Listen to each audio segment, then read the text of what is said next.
جهان هستی پهنه‌ای بی‌انتها و شگفت‌انگیزه که از میلیاردها کهکشان و سیاره و ستاره‌ها ساخته شده.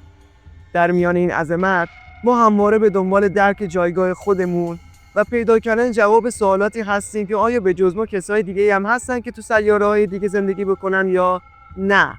از مطالعه ساختار کهکشان‌ها گرفته تا بررسی پدیده‌هایی مثل شهاب‌سنگ اطلس که الان فکر خیلی‌ها رو درگیر کرده و خیلی از دانشمندان دارن دربارش تحقیق میکنن که البته ما هم قراره تو این ویدیو بهش بپردازیم.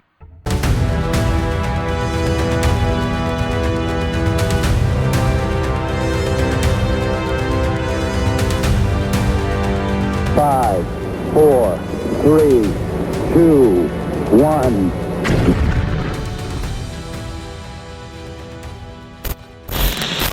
درود بر شما رفقای عزیزم، من پویام و خیلی خوش اومدین به کانال پویابین. توی این ویدیو قراره یه سفری داشته باشیم به خارج از زمین و ببینیم میتونیم که آدم فضایی رو پیدا کنیم یا نه. قبل رفتن حتما ویدیو رو لایک کن، کانال رو سابسکرایب کن و زنگوله چنل هم فعال داشته باش تا ویدیوهای بعدیمون رو از دست ندی. اگه سوالی هم فکرتو درگیر کرده حتما توی کامنت ها برام بنویس تا ویدیوهای بعدی بریم و درباره‌شون تحقیق کنیم.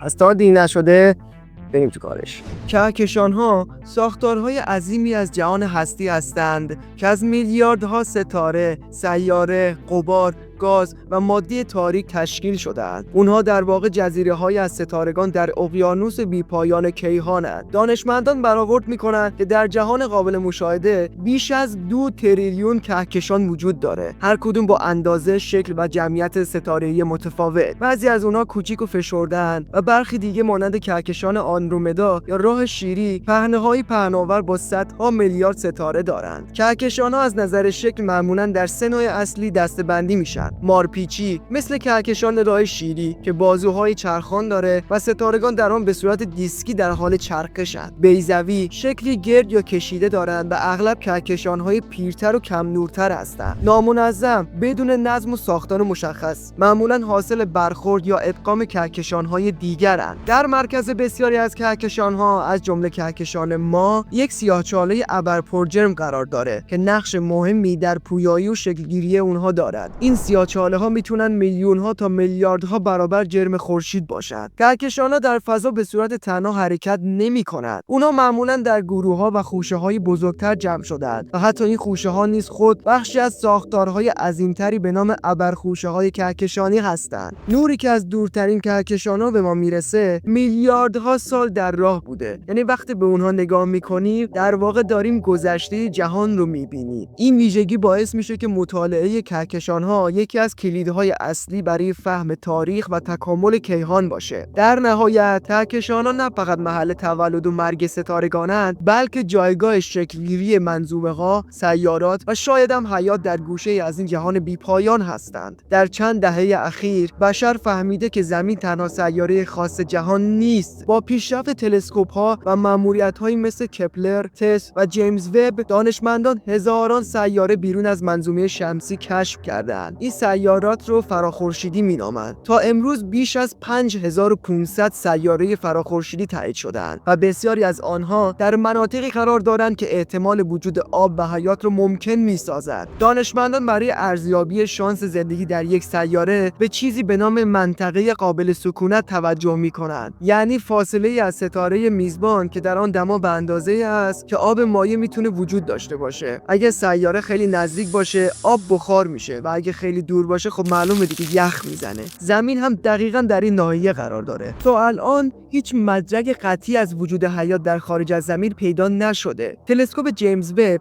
اخیراً در چند سیاره دور مولکول‌هایی مثل متان، دی اکسید کربن و حتی ترکیباتی از نوع دیمتیل سولفید که در زمین تنها توسط موجودات زنده تولید میشه شناسایی کرده. این یافته‌ها هنوز در حال بررسی هستند، اما میتوانند اولین نشانه‌های احتمالی فعالیت زیستی در جهان‌های دیگر باشند. با وجود این همه کشف، هنوز سوال‌های بزرگ بی‌پاسخ مونده. آیا این سیارات جو پایداری دارند یا در معرض تشعشعات مرگبار ستاره میزبانند؟ اگر حیات وجود داره، آیا ساده و میکروبیه یا پیشرفته و هوشمند؟ مهمتر از همه، آیا ما توان دیدن مستقیم اونها در آینده نزدیک رو خواهیم داشت؟ دانشمندان معتقدند در گستره میلیاردها ستاره و سیاره احتمال وجود حیات دیگر تقریبا قطعیه، فقط هنوز پیداش نکردیم. با ماموریت‌هایی مثل جیمز وب و برنامه‌های آینده ناسا، شاید در سال‌های آینده برای اولین بار تصویری از سیاره‌ای ببینیم که آسمونش ابر داره، آب در اون جاریه و غیره. شاید چیزی یا کسی در آن زندگی میکنه. از وقتی بشر فهمید زمین فقط یکی از میلیاردها سیاره جهان است، سوال بزرگتری در ذهن شکل گرفت. آیا در این پهنه بی‌پایان فقط ماییم؟ فرازمینی‌ها به هر گونه حیات یا موجودی گفته میشه که بیرون از زمین زندگی میکنند. این واژه لزوماً به آدم فضایی‌های سبز پوست و چشم درشت فیلم‌ها اشاره نداره. ممکنه منظور موجودات میکروسکوپی، باکتری‌ها یا حتی تمدن‌های پیشرفته‌تر از ما باشه. تا امروز مدرک قطعی از وجود آدم فضایی‌ها پیدا نشده،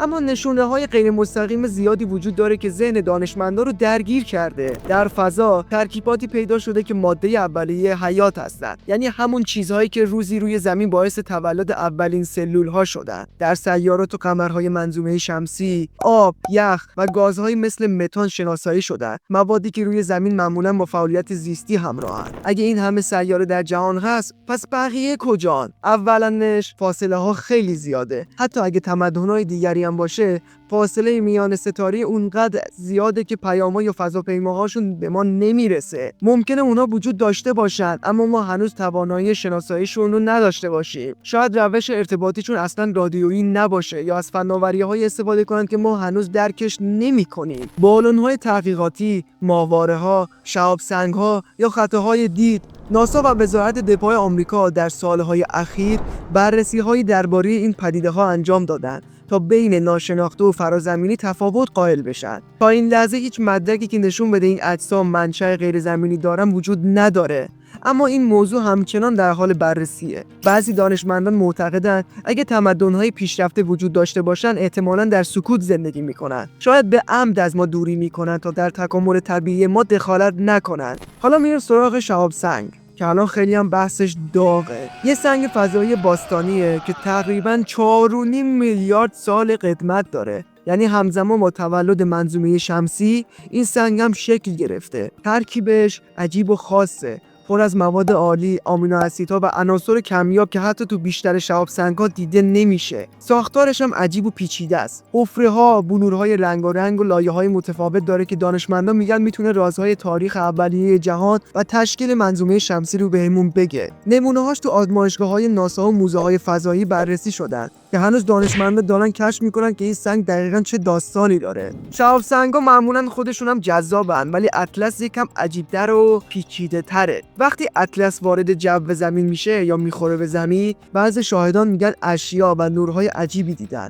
توضیح علمی قطعی براش نیست، اما بعضیا میگن شاید اشیاء ناشناس یا حتی آدم فضایی باشن. البته بیشتر دانشمندان معتقدن که ممکنه خطای دید، بازتاب نور یا حتی پدیده‌های طبیعی ناشناخته باشه. بعضیا فکر میکنن ترکیبات عجیب اطلس میتونه نشونه‌ای از فعالیت‌ها یا حضور موجودات فرازمینی باشه. هنوز هیچ مدرک علمی قطعی براش اثبات نشده، اما جذابیت زیادی داره. ممکنه نورها و تغییرات مغناطیسی نتیجه برخورد سنگ با جو یا میدان مغناطیسی زمین باشه. گرما و واکنش شیمیایی هنگام سقوط هم میتونه نورهای عجیبی ایجاد کنه، چیزی شبیه رقص آتش. بعضی گزارش‌ها هم میتونن شایعه، سوء تفاهم یا برداشت غلط شاهدان باشه. ولی دیگه حالا یه سری نیاز به ویو هم دارن دیگه. بعضی‌ها حتی عاشق اینن که داستان اطلس رو با آدم فضایی‌ها و رمز و راز جهان ترکیب کنن و یه چیز عجیب و غریبی واسه خودشون درست کنن و به مردم جهان ارائه بدن. شهاب سنگ اطلس یه گنج علمی واقعیه که میتونه درباره تاریخ منظومه شمسی و ترکیبات اولیه حیات بهمون اطلاعات بده. در کنارش نورهای عجیب، تغییرات مغناطیسی و گزارش‌های مرموز باعث شدن اطلس به یه موضوع جذاب برای نظریه‌های فرازمینی تبدیل بشه. هیچ مدرک قطعی از حضور آدم فضایی‌ها هنوز نیست، ولی خب کی میدونه؟ شاید یه روزی یه سیگنال یا شواهد واقعی به دستمون برسه و جهان رو کمی مرموزتر و هیجان انگیزتر بکنه. ما که تو این دنیا همه چیزو دیدیم.